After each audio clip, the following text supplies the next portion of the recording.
नमस्कार दोस्तों, मैं आपके अपने YouTube चैनल मैथ मेमोरी में स्वागत करता हूं। और आज की इस वीडियो में हम लोग पढ़ेंगे कक्षा 10वीं की एनसीईआरटी पैटर्न पर आधारित बुक की प्रश्नावली 1.1। इसमें हम लोग इसके प्रश्नावली 1.1 का पूरे सवालों का हल देखेंगे।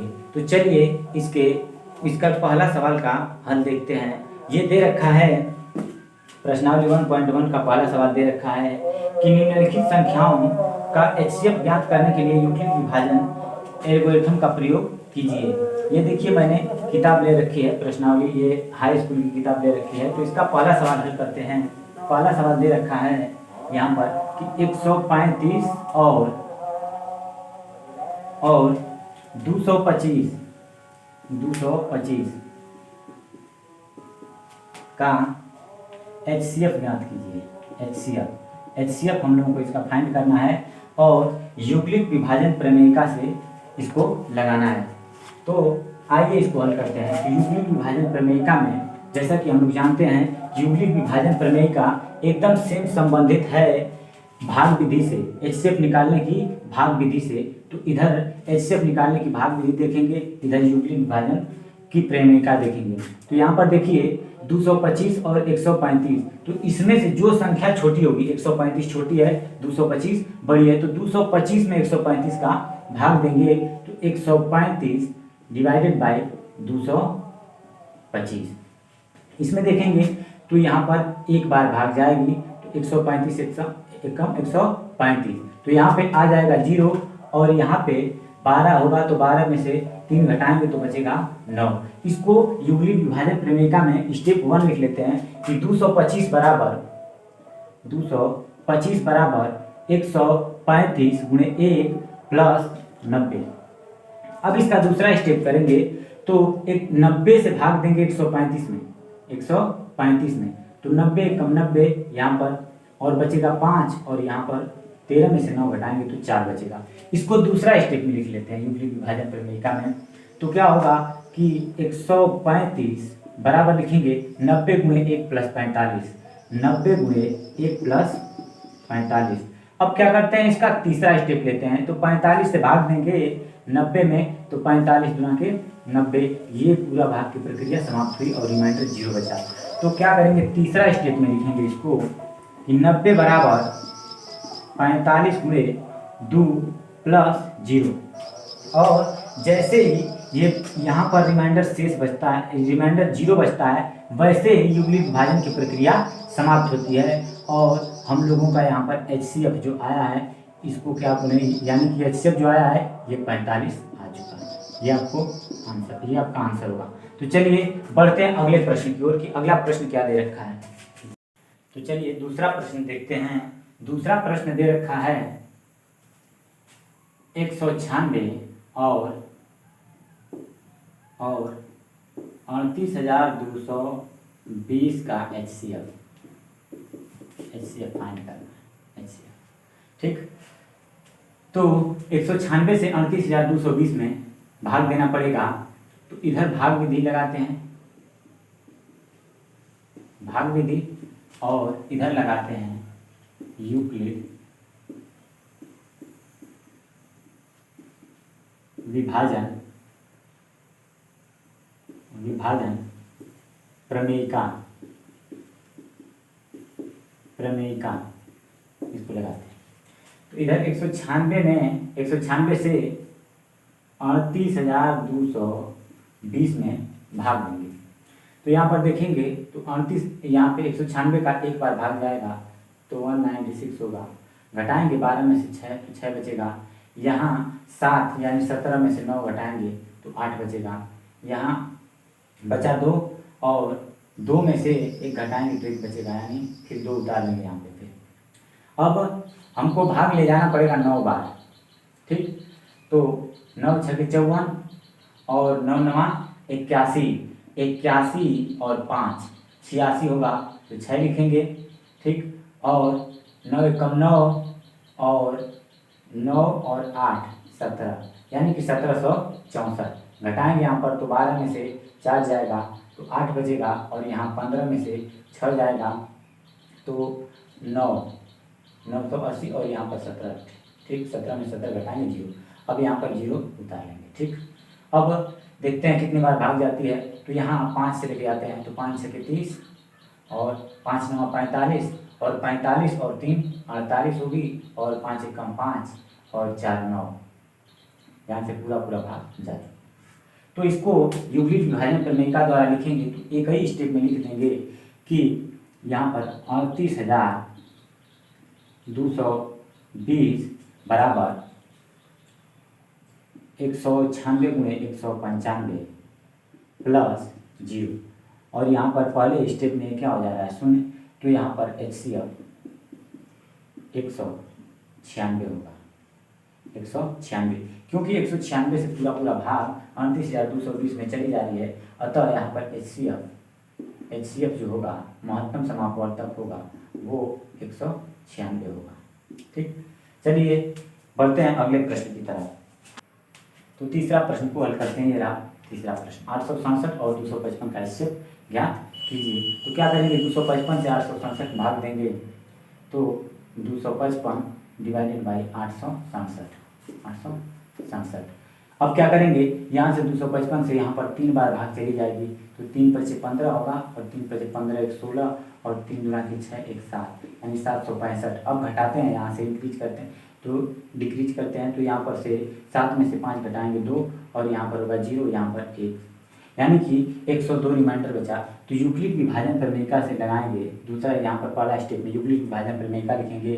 तो यहाँ पर लिखेंगे 867 बराबर 255 मल्टीप्लाई बाई 3 और प्लस 102। ये पहला स्टेप रहा यूक्लिड विभाजन प्रमेयिका का। अब क्या करते हैं, 102 से भाग देते हैं 255 में, 255 में। ठीक, तो इसमें 2 बार लेके जाते हैं, तो 2 × 4 होगा और फिर 0 और फिर 2 × 2 एकम 2, यानी 204। घटाएंगे तो 51 आएगा, 51। तो इसको दूसरा यूक्लिड विभाजन में कैसे लिखेंगे कि 255 बराबर 102 गुणे 2 और प्लस 51। फिर इसको तीसरा स्टेप में लेके जाएंगे, तो 51 से भाग देंगे 102 में, तो कितनी बार जाएगा, 2 बार जाएगा, तो 2 एकम 2 और 2 × 5 = 10, यहाँ से पूरा रिमाइंडर 0 बच गया। तो तीसरा स्टेप में लिख देंगे इसको यूक्लिड विभाजन प्रमेयिका द्वारा। तो यहाँ पर लिख देंगे कि 102 बराबर 51 गुणे 2 प्लस 0, तो HCF निकल के आएगा 51। यही हमारा आंसर होगा, यहाँ से HCF आएगा 51। ठीक, ये वाला आंसर। ठीक, तो आइए बढ़ते हैं अगले प्रश्न की तरफ। तो आइए देखते हैं प्रश्न नंबर 2। प्रश्न नंबर 2 दे रखा है कि दर्शाइए कि कोई भी धनात्मक विषम पूर्णांक 6q+1 या 6q+3 या 6q+5 के रूप का होता है, जहाँ q कोई पूर्णांक है। और जब q कोई पूर्णांक होगा दोस्तों, तो q का मान हम एक सीक्वेंस में 0 1 2 3 4 ऐसे ले सकते हैं। तो हम लोग मैक्सिमम 3 या तो 4 मान ले लेंगे इसमें से, और इसको दिखा देंगे। इसी में q का मान पहले 0 लेके रखेंगे, फिर इसमें भी 0 रखेंगे, फिर इसमें भी 0, फिर दूसरे स्टेप में q का मान 1 रखेंगे, इसमें भी 1, इसमें भी 1, इसमें भी 1, और यहाँ पर 2 रखेंगे q का मान। तीसरे स्टेप में इसमें भी 2, इसमें भी 2, इसमें भी 2, और सभी कंडीशनों में देखते जाएंगे कि क्या ये 6q+1 6q+3 6q+5 क्या यह विषम संख्या आता है। अगर विषम संख्या आएगा तो हमारा ये सवाल सिद्ध हो जाएगा। तो आइए इसको कैसे करना है, इसको करते हैं। तो हम प्रथम स्टेप में लेते हैं q बराबर 0। अब यहाँ पर q+1 6q+1 में इसको मान को पुट करेंगे, तो 6 का 0 में गुणा करेंगे तो 0 और +1, तो यहाँ पे आएगा 1। अब यहाँ पर 6q+3, अब इसमें अगर 0 रखेंगे तो आएगा 3, और 6q यहाँ पर 6q+5, अगर इसमें 0 रखेंगे q का मान, तो 0 से 6 में गुणा करेंगे 0 और +5, तो सिर्फ 5 आएगा। तो यहाँ पर मैंने देखा कि अगर हम q बराबर 0 लिए, तो यहाँ पर सभी इसका मान, इन तीनों का मान एक धनात्मक विषम पूर्णांक संख्या है, धनात्मक विषम पूर्णांक आया, विषम पूर्णांक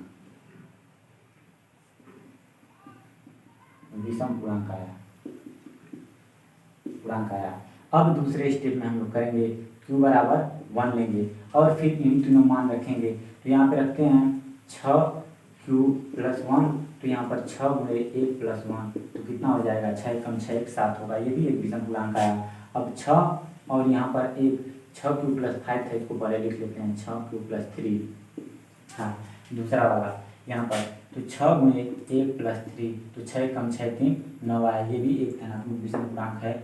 और तीसरा स्टेप में 6q + 5 है, ये दे रखा है, तो 6 और q का मान 1 रखेंगे +5, 6 कम 6 5 11। अब देखते हैं कि इसमें भी ये तीनों अगर q बराबर 1 लिए तो इसमें भी क्या आते हैं, तीनों धनात्मक विषम पूर्णांक आते हैं। और एक तीसरा स्टेप में यहाँ हल कर लेते हैं, जो कि q का मान 0 1 ले चुके हैं और q का मान 2 लेना है तो 2 ले लेते हैं, ठीक ना। q का मान यदि 2 लेते हैं और फिर चेक करते हैं कि क्या ये तीनों धनात्मक विषम पूर्णांक आती हैं। अगर आती हैं तो हम लोग इसी पर इस सवाल को रोक के और कहेंगे कि सिद्ध हो गया कि ये जब q कोई पूर्णांक है तो ये 6q + 1 6q + 3 6q + 5 एक धनात्मक विषम पूर्णांक होंगी, ठीक। तो यहाँ पर q बराबर लिए हैं 2, तो 6q + 1 और यहाँ पर 6 गुणे 2 + 1 तो 6 गुना के 12 1 13, ये विषम पूर्णांक आया। और दूसरा देखते हैं 6q + 3। अब क्या करते हैं 6 और यहाँ पर 2 और +3 यानी कि 6 गुना के 12 3 15 आया, ठीक। और तीसरा देखते हैं 6q + 5, तो 6 गुणे यहाँ पर 2 रखेंगे और +5 6 गुना के 12 और 5 17 आया। यहाँ पर हम लोगों ने देखा कि इस तीनों स्टेप में अगर q बराबर 0 लिए हैं तब भी धनात्मक विषम पूर्णांक आया इन तीनों का मान, q बराबर 1 लिए हैं तब भी धनात्मक विषम पूर्णांक आया और q बराबर 2 लिए हैं तब भी इन तीनों का मान धनात्मक विषम पूर्णांक आया। अतः हम कह सकते हैं कि जब p कोई जब q p नहीं होगा, जब q कोई पूर्णांक हो तो कोई भी संख्या कोई भी संख्या 6q + 1 तो कोई भी धनात्मक विषम पूर्णांक, यहाँ पर लिखेंगे कोई भी धनात्मक विषम पूर्णांक कोई भी धनात्मक विषम पूर्णांक 6q + 1 या 6q + 3 या 6q + 5 के रूप का होगा और यही सिद्ध करना था और हम लोगों ने इस सवाल को ऐसे ही सिद्ध कर दिया। तो चलिए अब बढ़ते हैं प्रश्न नंबर 3 की तरफ, ठीक।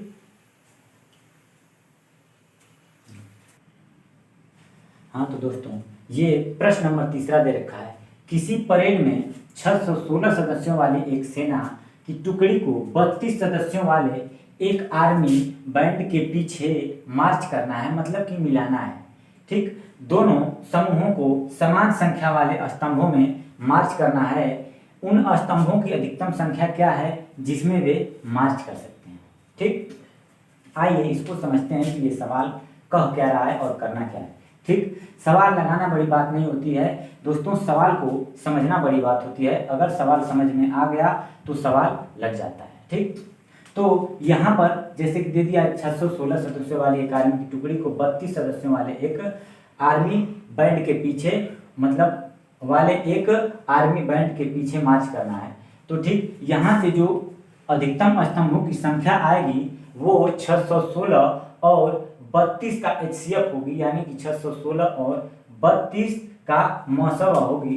तो आइए इसका मौसवा निकाल के समझते हैं कि ये सवाल कहना क्या चाहता है। तो 32 होगी, यहाँ पर 32 से 616 में भाग देंगे और भाग विधि से इसका मौसवा निकालेंगे तो 616।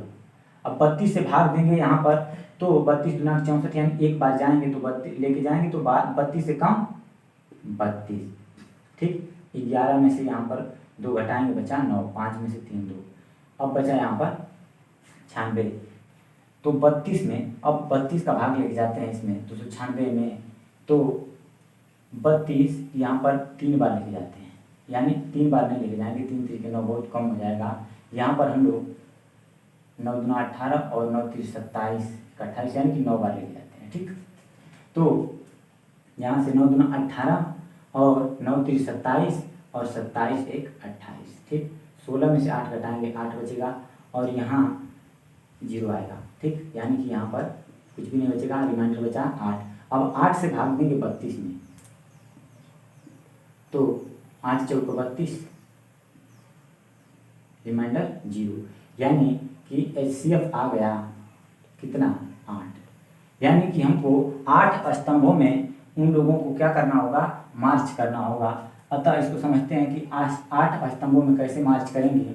तो यहाँ पर देखिए जो 32 सदस्य हैं, जो 32 सदस्य हैं, ऐसे 8 स्तंभ करेंगे। 1 2 3 4 5 6 7 8, इसको गिन लेते हैं 4 और 4 8 इतना, ठीक। 8 स्तंभों में, तो स्तंभ ऐसे गिनते हैं जो वर्टिकल होता है। तो 8 स्तंभों में करेंगे तो 32 सदस्यों को कितनी पंक्तियां बनेंगी, 32 सदस्यों की, तो 8 चौका 32 यानी 4 पंक्तियां बनेंगी ऐसे, ठीक। ऐसे करके 4 पंक्तियां बनेंगी इसकी, जो 32 सदस्यों वाली होगी यहाँ तक, ठीक। तो इसमें 8 स्तंभ होंगे और 4 पंक्तियां होगी, तो इसमें 32 सदस्य आ जाएंगे। और उनके सेम पीछे यहाँ पर जो 616 सदस्यों वाली सेना की टुकड़ी को 32 सदस्यों वाले एक स्तंभ के पीछे मार्च करना था, तो 616 जो सदस्य होंगे उनको इन्हीं स्तंभों में लगाएंगे, यहाँ पर पीछे यहाँ पर खड़ा करेंगे सभी सेना को। तो उसकी कितनी पंक्ति होगी, यानी कि 616 में हमको 8 से भाग देना पड़ेगा, तो 8 सते 56 और फिर 11 में से 6 जाए 5 और फिर 8 सते 56, ठीक। यानी कि अगर 8 सदस्य को, अगर 616 वाले को लगाते हैं, 616 वाले अगर टुकड़ी जो है उसको इसमें इसके पीछे 32 सदस्यों वाले के पीछे मार्च करते हैं, तो यहाँ पर पूरा इनकी 77 पंक्तियाँ बनेंगी ऐसे करके, यानी 77 पंक्तियाँ बनेंगी। तब जाके पूरे के पूरे सैनिक जो 32 सदस्यों वाली सेना की टुकड़ी थी उसके पीछे 616 सदस्यों वाली सेना की टुकड़ी को 77 लाइन में खड़ा करना पड़ेगा, तब जाके ये समान संख्या में और एक लाइन में ऐसे ग्रुप में मार्च हो सकेंगे। हमारा यही सवाल था, ठीक। तो आइए बढ़ते हैं प्रश्न नंबर 4 की तरफ, ठीक। तो चलिए प्रश्न नंबर 4 देखते हैं। बोला है यूक्लिड विभाजन प्रमेयिका का प्रयोग करके दर्शाइए कि किसी धनात्मक पूर्णांक का वर्ग किसी पूर्णांक m के लिए 3m या 3m+1 के रूप का होता है। और इस किताब में संकेत दे रखा है कि मान लीजिए कि कोई धनात्मक पूर्णांक x है। चलिए हम मान भी लेते हैं, ठीक। यहाँ पर कि कोई धनात्मक पूर्णांक x है जो 3q या 3q+1 या 3q+2 के रूप का है, ठीक। इतना दे रखा है। कोई धनात्मक पूर्णांक x है जो मान लीजिए हम की जो 3q या 3q+1 या 3q+2 के रूप का है। तो यहाँ पर हमको बस 2 चेक करना है कि 3m और 3m+1 का रूप चेक करना है। तो इन दोनों का वर्ग करके चेक करेंगे कि क्या यह 3m या 3m+1 के रूप का है, ठीक। तो आइए पहले इसका वर्ग करके चेक करते हैं कि इसके जैसा है कि नहीं, फिर इसका वर्ग करके चेक करते हैं कि इसके जैसा दिखता है या नहीं, ठीक। अब यहाँ पर चेक कर लेते हैं। तो यहाँ पर इसको नंबर 1 मान लेंगे, नंबर 1, यानी कि इसको n1 से डिनोट कर देंगे। n1 का स्क्वायर, यहाँ पे n1 अगर बराबर मान लीजिए 3q, ठीक। अब n1 का होल स्क्वायर करेंगे तो n1 का होल स्क्वायर यानी कि नंबर 1 मानेंगे, तो यहाँ पर होगा 3q का स्क्वायर, तो होगा यहाँ पर 9q स्क्वायर। अब इसको हमको व्यक्त करना है 3m के रूप में, तो यहाँ से 3 कॉमन लेंगे और यहाँ पर बचेगा 3q स्क्वायर, ठीक। यहाँ पर देखिए फिर 3 3 के 9 अगर गुणा करेंगे तो इतना आ जाता है। अर्थात हम मान लेंगे कि माना m बराबर 3q स्क्वायर।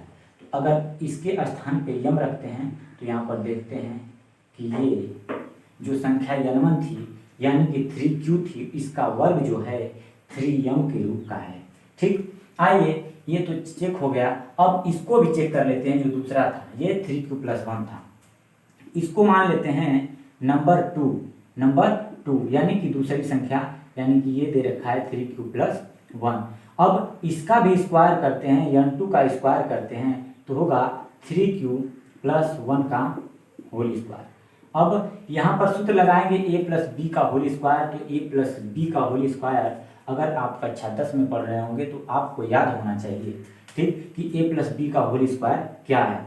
ठीक, तो यहाँ पर करेंगे तो a+b का होल स्क्वायर होता है a स्क्वायर यानी कि 3q का whole square plus b square 1 का स्क्वायर प्लस 2ab, तो a का मान यहाँ पर 3q और b का मान 1 रखेंगे। ठीक, इसका स्क्वायर करेंगे तो 9q² + 1 और यहाँ पर 3 गुना के 6q लिखेंगे। ठीक ना, अब इसको नीचे बढ़ाते हैं, 6q को यहाँ पे आगे लिख लेते हैं। ठीक ना, 9q² + 6q + 1, 6q + 1।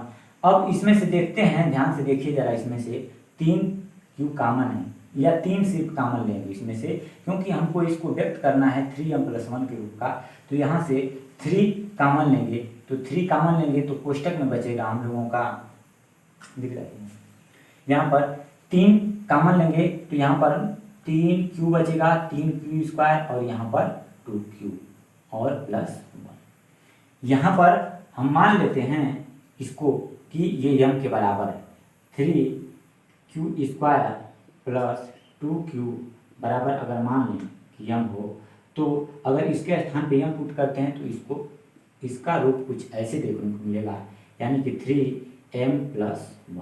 ये देखिए, ये भी यानी कि देखते हैं कि जो यहाँ पर पहली संख्या माने थे 3q जो कि n1 माने थे, इसका भी वर्ग किए हैं तो यहाँ पर 3m के रूप का मिला है, और जो दूसरी संख्या माने थे यहाँ पर 3q+1, अगर इसका भी वर्ग करते हैं तो ये 3m1+1 के रूप का मिलती है। तो इस प्रकार से ये सवाल सिद्ध होता है। ठीक, अब अगर सिद्ध कर लिए तो इसको कुछ लास्ट में थ्योरेटिकल टाइप का लिखना पड़ेगा कि अतः, यहाँ पर इसको मिटा के लिखते हैं थोड़ा सा, ठीक, जगह नहीं है यहाँ पे, इसको मिटा दे रहे हैं। ठीक ना, आपको समझ लीजिएगा। अतः यहाँ पर सिद्ध करने के लिए लिखते हैं अतः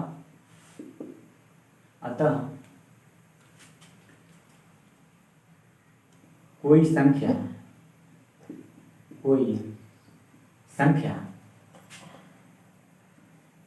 जब 3q और 3q+1 के रूप की हो तो उसका वर्ग करने पर उसका वर्ग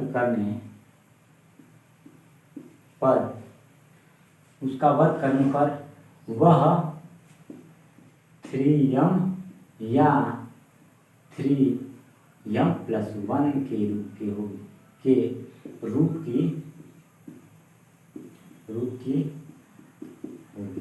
ठीक, तो ये सवाल सिद्ध हुआ। ठीक, अब चलते हैं प्रश्न नंबर 5 के तरफ। ठीक, आइए प्रश्न नंबर 5 देखते हैं। युग्लिड विभाजन प्रमेयिका का प्रयोग करके दर्शाइए कि धनात्मक पूर्णांक का घन का मतलब कि होल क्यूब यानी 3 घात 9m, 9m+m, 9m+1 या 9m+8 के रूप का होता है। ठीक, तो ये भी सेम जो प्रश्न नंबर 4 हल किए हैं उसी टाइप का है, तो इसको भी मान लेंगे यहाँ पर कि माना यक्स कोई धनात्मक पूर्णांक है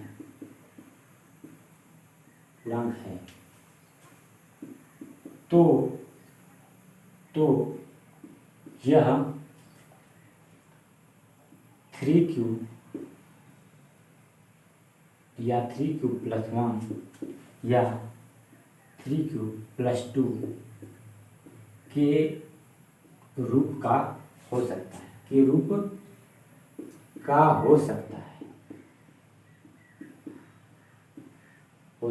ठीक, इतना मान लीजिए। अगर मान लें कि 3 क्यूब और 3 क्यूब+1 3 क्यूब+2 के रूप का होगा, तो इन तीनों का घन करने पर जो घन का रिजल्ट आएगा वो 9m 9m+m 9m+8 के रूप का होना चाहिए, तब जाके ये सवाल सिद्ध होगा।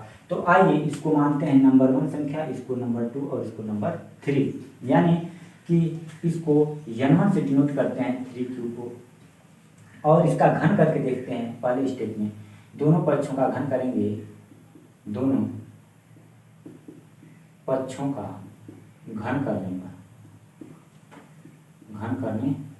पर ठीक। तो यहाँ पर होगी n1 का क्यूब और यहाँ पर 3 क्यूब का क्यूब करेंगे तो ये होगी 27 क्यूब का क्यूब होगी। और 27 में से ध्यान से देखें तो 9 कॉमन मिल सकता है दोस्तों, तो 9 कॉमन लेंगे तो यहाँ पर 3 क्यूब का क्यूब होगा। और यहाँ पर हम मान सकते हैं कि m बराबर 3 क्यूब का होल क्यूब। तो यहाँ पर फिर पुट करेंगे तो यहाँ पर होगा 9m। तो देखिए यहाँ पर पहली संख्या हमारे किस रूप की मिली, 9m के रूप की मिली। अब आइए इसी प्रकार दूसरी संख्या को चेक करते हैं दूसरे स्टेप में। तो दूसरी संख्या है जो n2 दे रखी है, वो है 3 क्यूब+1। अब इन दोनों पक्षों का घन करेंगे, इसके दोनों पक्षों का घन करेंगे तो यहाँ पर आएगा n2 का होल क्यूब ठीक, और यहाँ पर 3 क्यूब+1 का होल क्यूब। तो यहाँ पर करेंगे a+b का होल क्यूब का सूत्र अप्लाई करते हैं तो होगा 3 क्यूब का क्यूब यानी a cube plus b cube यानी कि 1 का क्यूब प्लस 3ab। 3a का मान है 3 क्यूब और b का मान है 1, कोष्टक में a+b यानी कि 3 क्यूब+1 ठीक। अब यहाँ पर होगा यानी इसका होल क्यूब करेंगे यानी कि 3 क्यूब का क्यूब, तो यहाँ पर होगा 27 क्यूब का क्यूब और प्लस 1 का क्यूब करेंगे तो 1 होगा, और यहाँ पर 9 क्यूब और प्लस यहाँ पे 3 क्यूब+1, यहाँ पर होगा 27 क्यूब का क्यूब और +1 को चलिए बाद में लिख लेते हैं, इसका गुना करके पहले लिखते हैं।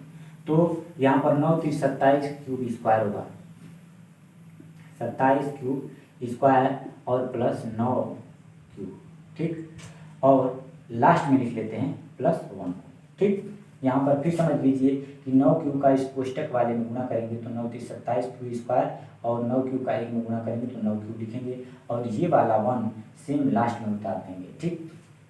आइए अब देखते हैं यहाँ पर, इसमें ध्यान से देखिए जरा, इसमें 9 क्यूब कॉमन है, इन तीनों स्टेप में 9 क्यूब कॉमन है तीनों पदों में। तो इसमें से 9 कॉमन ले लेते हैं, सिर्फ 9 कॉमन लेंगे, क्यूब कॉमन नहीं लेंगे, क्योंकि हमको इसको 9 क्यूब इसको यहाँ पर 9m+1 के रूप का करना है। तो +1 तो मिल गया, हमको 9 कॉमन ले लेंगे, जो बाद वाली संख्या बचेगी उसको m के बराबर मान लेंगे और प्रूफ हो जाएगा ठीक। तो यहाँ से 9 कॉमन लेंगे तो यहाँ पर होगा 3 क्यूब का क्यूब, यहाँ पर 9 3 27 और फिर यहाँ पर भी 3 होगा और क्यूब स्क्वायर होगा और यहाँ पर सिर्फ क्यूब होगा और +1।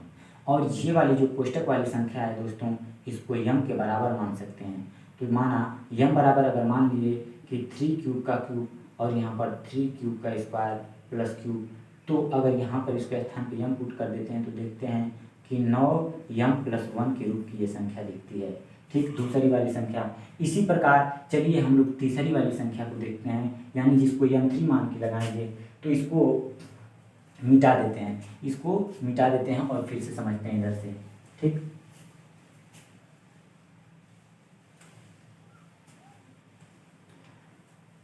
तो मान लिए यहाँ पर कि m3 बराबर दे रखा है 3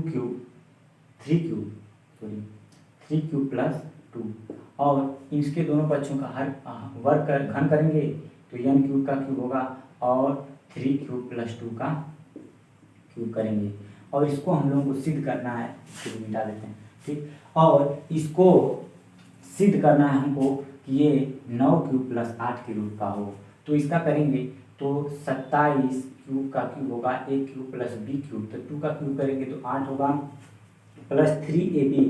3a का मतलब 3 क्यूब लिखेंगे और b का मतलब 2 और कोष्टक में a+b यानी कि ये सेम का सेम यानी 3 क्यूब+2 ठीक। यहाँ पर 27 क्यूब का क्यूब और प्लस 8 को बाद में उतार लेते हैं और इन सब का गुणा कर लेते हैं तो 3 3 9 गुना के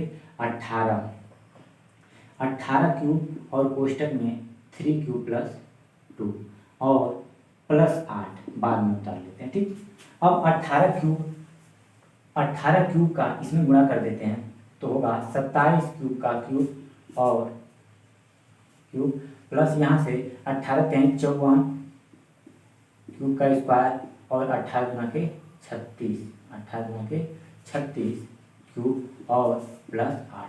अब इसमें से ध्यान से देखिए कि हमको 9 कॉमन मिल रहा है कि नहीं, तो देखते हैं। तो 9 सीधे सीधे कॉमन मिल रहा है, तो 9 को कॉमन लेंगे तो यहाँ पर बचेगा 9 3 27, तो 3 क्यूब का क्यूब। ठीक, और प्लस 9 6 54, तो 6 क्यूब का स्क्वायर और प्लस 9 चौका 36, तो 4 क्यूब और यहाँ पर प्लस 8। अगर हम मान लेते हैं इसको यम के बराबर मान लेंगे तो यहाँ पर आएगा 9m प्लस 8। और ये देखें हम लोग कि तीसरी जो संख्या आई है इसका घन करने पर ये 9m प्लस 8 के रूप की आई है। तो इसी प्रकार से ये सवाल सिद्ध हो चुका। ठीक, अब दोस्तों चलते हैं, अब मिलते हैं अगले वीडियो में और आप लोग बने रहिए और इसी प्रकार के वीडियो और पाने के लिए हमारे चैनल को सब्सक्राइब करें और लाइक करें। अगर ये वीडियो पसंद आया है तो लाइक करें और अपने दोस्तों के साथ शेयर करें। और वीडियो देखने के लिए धन्यवाद।